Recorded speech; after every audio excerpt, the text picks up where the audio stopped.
أعمالنا من يهد الله فلا مضل له ومن يضلل فلا هادي له أشهد أن لا إله إلا الله وأشهد أن محمدا عبده ورسوله اللهم فصل وسلم على سيدنا محمد وعلى آله وصحبه أجمعين وارض عنا معهم برحمتك يا أرحم الراحمين فيا أيها الحاضرون أوصيكم ونفسي بتقوى الله فقد فاز فوزا عظيما كما قال الله تعالى في كتابه الكريم وهو أصدق القائلين أعوذ بالله السميع العليم من الشيطان الرجيم بسم الله الرحمن الرحيم يا أيها الذين آمنوا اتقوا الله حق تقاته ولا تموتن إلا وأنتم مسلمون صدق الله العظيم وصدق رسوله الكريم ونحن على ذلك من الشاهدين والحمد لله رب العالمين. Hadirin jamaah sidang salat Jumat rahimakumullah. Di awal khutbah ini khatib tidak henti-hentinya untuk berwasiat kepada diri dan jamaah sekalian untuk senantiasa meningkatkan kualitas iman dan takwa kita kepada Allah.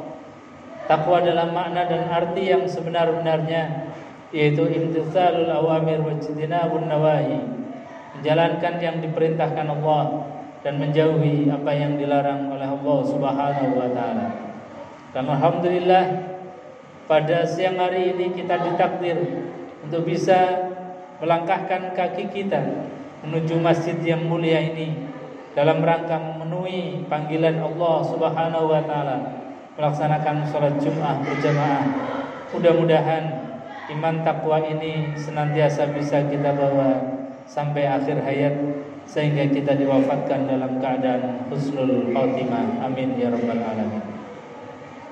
Jamaah yang dimuliakan Allah Subhanahu wa taala, kita saat ini sudah memasuki bulan Zulqa'dah, salah satu bulan yang disifati sebagai Ashhurul Hurum, bulan yang mulia, yang Allah katakan minha arba'atun hurum, dari 12 bulan yang Allah ciptakan di dalam setahun ada 4 bulan mulia. Di antaranya adalah bulan Zulqa'dah yang sekarang kita berada di dalamnya.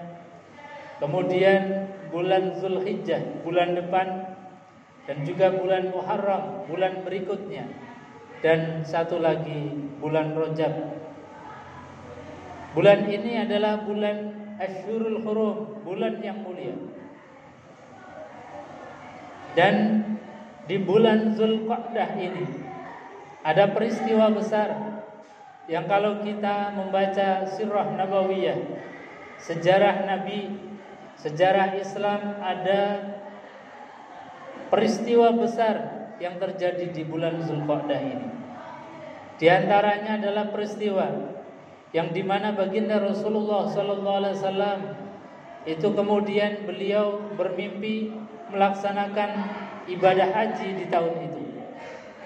Kemudian beliau dan juga kaum muslimin ini berbondong-bondong dari Madinah menuju Mekah untuk dalam rangka menunaikan ibadah haji. Namun di tempat yang kita kenal dengan Hudaybiyah, Nabi dan para sahabat kemudian terhalang oleh orang-orang kafir Quraisy yang mereka tidak menghendaki dan melarang Rasulullah dan kaum muslimin itu memasuki kota suci Mekah. Walhasil kemudian baginda Rasulullah SAW mengadakan satu perjanjian yang dikenal dengan Sulhul Hudaybiyah, yaitu perjanjian Hudaybiyah, perjanjian yang sangat fenomenal. Ini adalah di antara tonggak bahwasanya Rasulullah SAW saat itu kemudian beliau tidak bisa menunaikan haji di tahun itu. Sulhul Hudaybiyah di antara perjanjian-perjanjian yang beliau Rasulullah SAW itu sepakati. Meskipun hampir semua item-item perjanjian Sulhul Hudaybiyah itu merugikan Rasulullah dan kaum muslimin. Bagaimana tidak merugikan?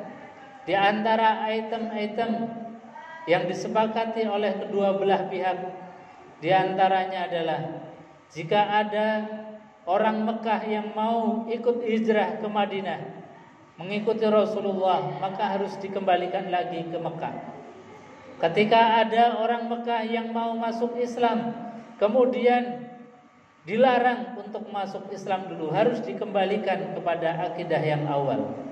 Dan andai kata ada orang Madinah, orang yang sudah hijrah bersama Rasulullah ingin kembali ke Mekah, maka harus dibiarkan karena dianggap kembali kepada negeri asalnya.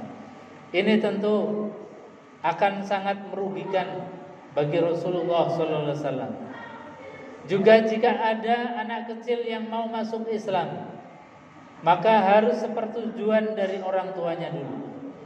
Ini di antara item-item yang disepakati dalam Sulhul Hudaybiyah, yang ini semua adalah merugikan kaum muslimin.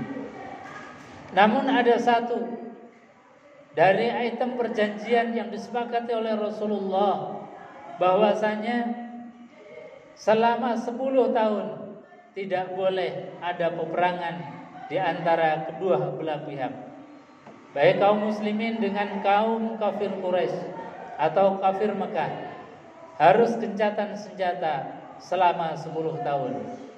Dan inilah di antara rahasia kenapa baginda Rasulullah SAW menyepakati perdamaian. Karena dengan damai ini maka kemudian Islam itu bisa diajarkan di mana saja. Dengan damai ini kemudian Islam bisa didiskusikan. Dengan damai ini kemudian orang itu bisa mengenal Islam dengan tidak ada keterpaksaan, dengan tidak ada bayang-bayang pelarangan, dengan tidak ada bayang-bayang untuk dilarang atau untuk didakwahkan. Nah, ini diantara sirriyahnya kenapa Nabi SAW meskipun hampir semua item perjanjian Sulhul Hudaybiyah merugikan kaum muslimin, tetapi Nabi memilih jalan damai 10 tahun. Itu tidak ada peperangan, 10 tahun gencatan senjata. Lalu kemudian baginda Rasulullah SAW memilih damai, dan di tahun itu meskipun sudah berada di gerbang pintu masuk kota Mekah, beliau dan kaum muslimin, para sahabat, akhirnya mengurungkan untuk menunaikan ibadah haji tahun itu. Beliau akhirnya kembali lagi ke Madinah dan boleh diizinkan masuk ke kota suci Mekah melaksanakan ibadah haji baru 1 tahun berikutnya. Hadirin jamaah yang dimuliakan Allah Subhanahu wa taala. Artinya apa? Dari peristiwa Hudaybiyah ini kita bisa mengambil beberapa hikmah. Yang pertama, ketika kita sudah berazam berniat untuk melaksanakan ibadah haji, namun tertunda untuk beberapa tahun baru bisa menunaikan ibadah haji ke kota suci Mekah, maka sebetulnya bukan hanya kita, tapi baginda Rasulullah SAW pun sempat tertunda pemberangkatan atau pelaksanaan ibadah hajinya. Setahun berikutnya baru beliau bisa menunaikan ibadah haji. Padahal Rasulullah SAW dan para sahabat sudah berada di pintu gerbang masuk kota Makkah, yaitu di daerah Hudaybiyah. Hadirin jamaah yang dimuliakan Allah Subhanahu wa taala. Dan kemudian tahun berikutnya baru Rasulullah SAW betul-betul masuk ke kota suci Mekah untuk menunaikan ibadah haji. Dan ini adalah satu hal yang luar biasa, sirriyah dan rahasianya. Kenapa Rasulullah SAW memilih jalan damai? Ternyata setelah setahun kemudian beliau kemudian melaksanakan ibadah haji, dan itulah yang disebut sebagai Fathu Mekah, terbukanya kota suci Mekah, dan hampir semua penduduk Mekah di tahun berikutnya, tahun ketika Rasulullah SAW itu menunaikan ibadah haji, mereka orang-orang Mekah berbondong-bondong masuk ke dalam agama Islam. Peristiwa ini kemudian diabadikan di dalam Al-Qur'anul Karim. Idza jaa nasrullahi wal fath wa ra'aitan nasa yadkhuluna fi dinillahi afwaja fasabbih bihamdi rabbika wastaghfirh innahu kana tawwaba. Kata Allah bahwasanya idza jaa nasrullahi wal fath, ketika Fathu Makkah, terbukanya kota suci Mekah, di mana ketika penduduk Mekah ra'aitan nasa yadkhuluna fi dinillahi afwaja, masuk ke dalam agama Islam afwajan, dengan berbondong-bondong, bukan hanya orang per orang, bukan hanya person per person, tetapi berbondong-bondong, bersuku-suku masuk ke dalam ajaran agama Islam tanpa adanya safkud dima, tanpa adanya pertumpahan darah. Mereka masuk Islam dengan kerelaan hati, tanpa adanya peperangan. Inilah berkah daripada kesabaran Rasulullah. Beliau memilih jalan damai, memilih kembali ke Madinah, dan baru tahun berikutnya kemudian masuk ke kota suci Mekah untuk melaksanakan ibadah haji. Dan itulah yang disebut sebagai Fathu Makkah. Maka peristiwa besar ini patut kita renungkan sebagai bahan pelajaran bagi kita, bahwa nilai-nilai kedamaian ini adalah nilai-nilai yang sangat mahal. Ketika kita diberikan oleh Allah rasa damai, rasa tentram, maka jagalah kedamaian ini.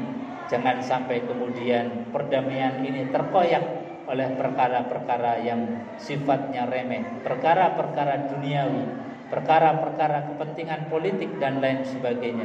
Sekali lagi, Rasulullah memilih jalan damai, dan akhirnya betul-betul Allah memberikan hadiah. Idza jaa nasrullahi wal fath wa ra'aitan nasa yadkhuluna fi dinillahi afwaja. Hadirin jemaah yang dimuliakan Allah, mudah-mudahan ada manfaatnya. A'udzu billahi samil alim minasyaitonir rajim. Bismillahirrahmanirrahim. Wal asri innal insana lafi khusrin illa alladziina aamanu wa 'amilus shalihat wa tawassaw bil haqq wa tawassaw bis sabr wa qur rabbil firwarham wa anta khairur rahimin.